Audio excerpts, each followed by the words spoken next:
Good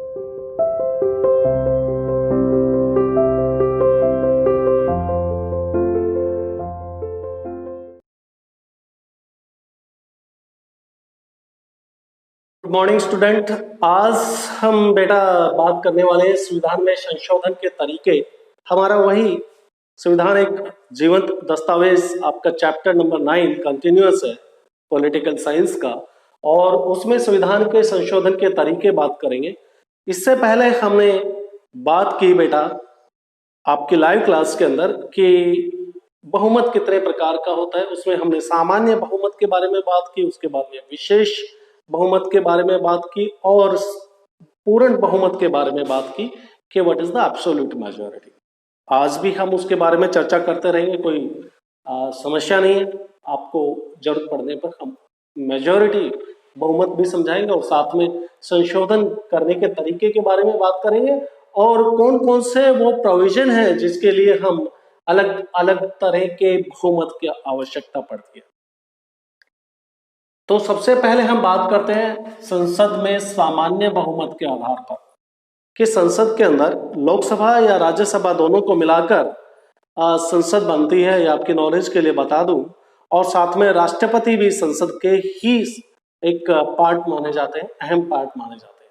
तो जब भी कभी अगर संसद की बात हो तो Lok Sabha, Rajya Sabha and the president of India को भी आप इंक्लूड करेंगे जब संसद की बात करेंगे, राइट। तो संसद में सामान्य बहुमत के आधार पर संविधान के वो कौन से अनुच्छेद हैं जिसके अंदर हमको सिंपल मेजॉरिटी की आवश्यकता है। जब हम संविधान में, कॉन्स्टिट्यूशन में चेंजेस करते हैं कुछ आर्टिकल्स में, तो हमें उसके लिए सामान्य मेजॉरिटी चाहिए। सामान्य मेजॉरिटी क्या है मैं आपको पहले ही बता चुका हूं कि आपके टोटल जितने भी सदस्य, सपोज करो 543 सदस्य है लोकसभा के। अब लोकसभा में सामान्य मेजॉरिटी की बात करें तो 543 का जो हम हाफ ले लेते हैं और वो होगा 271, और प्लस उसमें एक कर देते हैं 272 इज योर सिंपल मेजॉरिटी। और सिंपल मेजॉरिटी यहीं पर ही खत्म नहीं हो जाती है। अब हो सकता है कि किसी दिन 543 सदस्य नहीं उपस्थित हैं, जिस दिन संविधान का संशोधन कर रहे हैं उस दिन नहीं है, तो हम क्या करेंगे, टोटल सपोज करो कि 400 ही उपस्थित है, 400 ही लोकसभा के सदस्य हैं, तो हम इसका हाफ +1 कर लेंगे, तो इसका हाफ हो जाएगा आपका 200, और 200 में एक प्लस कर देंगे 201। ये आपकी सिंपल मेजॉरिटी हो जाएगी, ठीक है ना। तो ये सामान्य है, जो सारे संविधान के अनुच्छेद जो नॉर्मल है, जिसके अंदर कोई ज्यादा खासियत नहीं है, प्रशासनिक पॉइंट ऑफ व्यू से उनमें चेंजेस लाना पड़ रहा है, ठीक है ना, बदलते हुए वक्त के अनुसार। अदरवाइज उसका कोई संविधान के ऊपर, मूल संविधान के ऊपर कोई खास प्रभाव नहीं पड़ रहा है, तो उसमें हम सामान्य बहुमत के आधार पर चेंजेस लाते हैं। सामान्य बहुमत क्या है वो मैंने आपको बता दिया। अब कौन कौन से प्रावधान है, कौन कौन से प्रोविजन है जिसमें हम सामान्य बहुमत के साथ में चेंजेस लाते हैं, तो वो हो गया नए राज्यों का निर्माण। अब बताइए, आप नए राज्य बनाने हैं तो उसमें किसी को क्या ऑब्जेक्शन हो सकता है, ठीक है ना। तो नए राज्यों का निर्माण करना है, वो सिंपल मेजॉरिटी के साथ में आप सामान्य बहुमत से जो संविधान के जो अनुच्छेद हैं इससे संबंधित, उसमें कोई भी चेंजेस करना है तो सिंपल मेजॉरिटी से कर सकते हैं। राज्यों की सीमाओं और नाम में परिवर्तन, अगर किसी राज्य की सीमा में परिवर्तन करना है या उसका नाम में परिवर्तन करना है तो उसके लिए भी हमें क्या करना होगा, सामान्य बहुमत के साथ में कर सकते हैं। अब राज्यों में सपोज करो हरियाणा है, हरियाणा में विधानसभा तो है, विधान परिषद नहीं है। आपको विधान परिषद का सृजन करना है, ठीक है ना। आगे से आप चाहते हो कि हरियाणा में विधानसभा हो, तो दूसरे स्टेट को या केंद्र सरकार को इसमें क्या ऑब्जेक्शन हो सकता है, तो ये सामान्य बहुमत से हो जाएगा। सिंपल मेजॉरिटी का मतलब आप समझ गए, जितने उपस्थित है उसके हाफ +1, ठीक है ना। मैटर नहीं करता कि 543 में से कितने उपस्थित है, जितने हैं उसके आधा +1 में हम कर लेंगे। तो राज्यों में उच्च दंड की व्यवस्था या फिर समाप्ति, हरियाणा में आप विधान परिषद, जैसे उत्तर प्रदेश में विधान परिषद है, उसको आप समाप्त करना चाहते हो तो सामान्य बहुमत से हो जाए। सर्वोच्च न्यायालय के जुरिस्डिक्शन में आप बढ़ाना चाहते हो, सर्वोच्च न्यायालय का क्षेत्राधिकार बढ़ाना चाहते हो, तो वो सामान्य परिवर्तन से हो सकता है। तो इस तरह से आप समझे संसद में सामान्य बहुमत के आधार पर कौन कौन से विषय हैं जिसमें आप चेंजेस कर सकते हो, ठीक है ना। अब दूसरा होता है एक संसद के दोनों सदनों में अलग अलग विशेष बहुमत के आधार पर चेंजेस के बारे में। तो उसके बारे में आपके यहाँ पर हमारे इम्पोर्टेंट नहीं समझा गया है आपके बुक के अंदर, और इसके बारे में कोई खास चर्चा की नहीं गई है आपकी बुक में, तो आपको हम ज्यादा कंफ्यूज नहीं करेंगे। इंडिविजुअली आप कोई भी मेरे से मैसेज पूछ सकते हो, मैं आपको बता दूंगा कि संसद के दोनों सदनों में अलग अलग से विशेष बहुमत मैं यहाँ पर जरूर आपको बताता चलूंगा कि विशेष बहुमत है क्या, ठीक है ना। हालांकि विशेष बहुमत की क्लास हम सेपरेट से आपका वीडियो भी भेज चुके हैं, ले चुके हैं, फिर भी मैं आपको बता देता हूं। जैसे कि सपोज करो कि लोकसभा के सदस्यों की संख्या कितनी है, अरे अब तो बताओ कितनी बार हो चुका है बेटा, 543। 543। अब विशेष बहुमत का मतलब है इसका 2/3, 543 का 2/3, 543 है। हमें विशेष बहुमत का मतलब भारत में पार्लियामेंट के अंदर विशेष बहुमत का मतलब 2/3 मेजोरिटी की बात करते हैं। What is the 2/3 majority? तो 2/3 मेजोरिटी की जब आप बात करते हो लोकसभा में, तो लोकसभा के 543 सदस्य, 543 का पहले हम थर्ड पार्ट निकाल लेते हैं।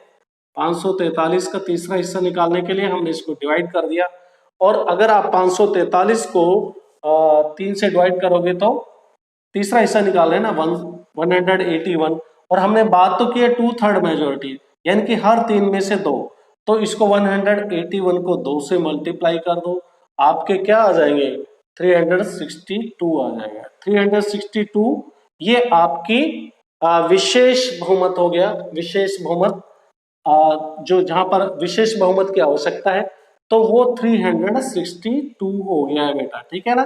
तो आपको जहां पे भी 2/3 मेजोरिटी की जरूरत पड़ती है उसको विशेष बहुमत के नाम से जानते हैं। आप समझ गए होंगे।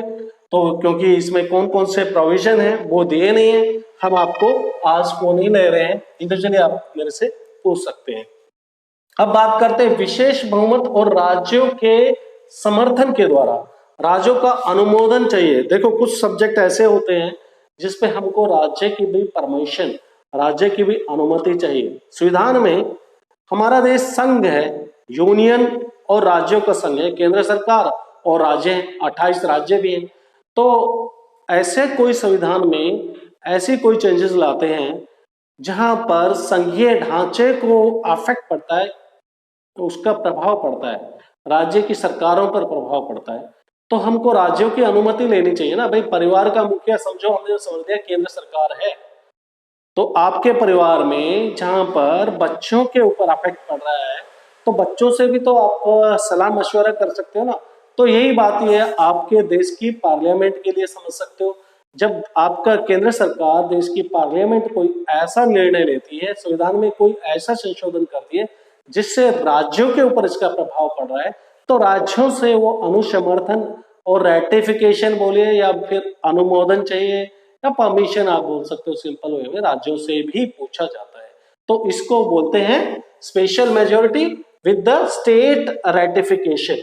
अब स्टेट वो कौन कौन से सब्जेक्ट हैं जिसमें आपको स्पेशल मेजोरिटी की आवश्यकता पड़ती है, और राज्यों की जो विधानसभा है प्रत्येक राज्य में से, जैसे टोटल अपने यहाँ पे कितने स्टेट्स हैं, अभी के आज के दिन में 28 स्टेट्स हैं, तो 28 का हाफ कितना हो गया 14, तो 14 या इससे अधिक राज्यों से हम अनुमोदन कराते हैं कोई ऐसा अनुच्छेद संशोधन का जिससे राज्यों से अनुमोदन की आवश्यकता है, उसमें आधे राज्यों से हम परमिशन लेते हैं, अनुमोदन लेते हैं, फिर उस संविधान में संशोधन हो सकता है। अगर आधे राज्य एग्री नहीं है तो संविधान में पॉसिबल नहीं है, ठीक है ना, उसमें चेंजेस हम नहीं कर सकते, केंद्र सरकार अकेली नहीं कर सकती।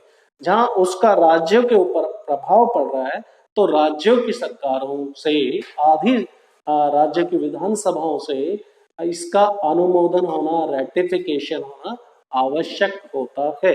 अब कौन कौन से सब्जेक्ट हो गए, देखो राष्ट्रपति का चुनाव में राज्य भी तो पार्टिसिपेट करते, राज्य की विधानसभाओं में से भी वोट डाले जाते हैं, राज्य के मेंबर ऑफ लेजिस्लेटिव असेंबली, जो विधानसभा के सदस्य हैं वो भी पार्टिसिपेट करते हैं।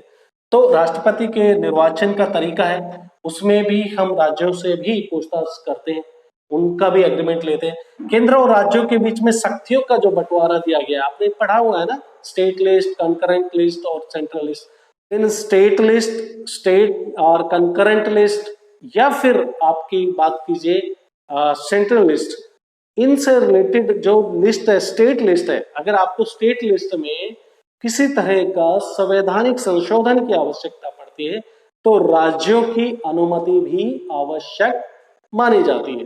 कितने राज्य वो आपको पता ही है, टोटल स्टेट्स होंगे हमारे यहाँ पे। टोटल स्टेट का मतलब बेटा आप ये समझिए, उनसे भी हम अनुमति लेंगे, उनको भी कंसीडर करेंगे जहां पर वो है तो यूटी, लेकिन वहां पे विधानसभा उपस्थित है। जैसे पुदुचेरी की बात करते हैं या फिर दिल्ली है, वहां पर चुनाव होते हैं, वहां की विधानसभा के सदस्य प्रत्यक्ष रूप से जनता द्वारा चुन के लिए जाते हैं, ठीक है ना। तो टोटल स्टेट्स का हाफ स्टेट से इसकी अनुमति आवश्यकता है। केंद्र सरकार और राज्यों के बीच विधायी शक्तियों के बारे में वितरण के लिए हम राज्यों से लेते हैं। अब संसद में राज्यों का प्रतिनिधित्व है, ऐसा कोई अनुच्छेद है जिसमें संसद के अंदर राज्यों का जो प्रतिनिधित्व है उसके ऊपर इम्पैक्ट पड़ता है, तो हम राज्यों से भी अनुमोदन लेते हैं, ठीक है ना। अब वो कौन से हैं जिसमें राज्यों का प्रतिनिधित्व कहाँ पर है? राज्यसभा के सीटें हैं। राज्यसभा की सीटें विभिन्न प्रांतों में अलग अलग से है। हरियाणा के अंदर 5 राज्यसभा की विधानसभा की राज्यसभा की सीटें हैं, ठीक है ना। हरियाणा से राज्यसभा के लिए 5 सांसद चुन के जाते हैं। ऐसे ही अगर किसी की ज्यादा संख्या है, पॉपुलेशन किसी स्टेट की ज्यादा है, आप एग्जांपल ले सकते हो उत्तर प्रदेश की, तो वहां से ज्यादा जाएंगे। अगर इस अनुच्छेद में किसी तरह का बदलाव लाना चाहती है केंद्र सरकार, तो राज्यों की भी परमिशन या अनुमोदन या रेटिफिकेशन आवश्यक है, ठीक है। समझ गए। संविधान में संशोधन के तरीके, सामान्य बहुमत में कौन कौन से प्रोविजन है जिसमें सामान्य मेजोरिटी की आवश्यकता है, संसद के दोनों सदन की आवश्यकता, विशेष बहुमत, और विशेष बहुमत के साथ में हमने बात की राज्यों के समर्थन की बात की, राष्ट्रपति के निर्वाचन हो, केंद्र और राज्यों के बीच शक्तियों का बंटवारा हो, संसद में राज्यों का प्रतिनिधित्व से रिलेटेड हो। मुझे आशा है कि आप ये टॉपिक अच्छी तरह से समझ गए। नेक्स्ट टॉपिक में हम लाइव क्लासेस में फिर दोबारा आपसे मुलाकात करेंगे। तब तक के लिए गुड बाय, स्टे होम।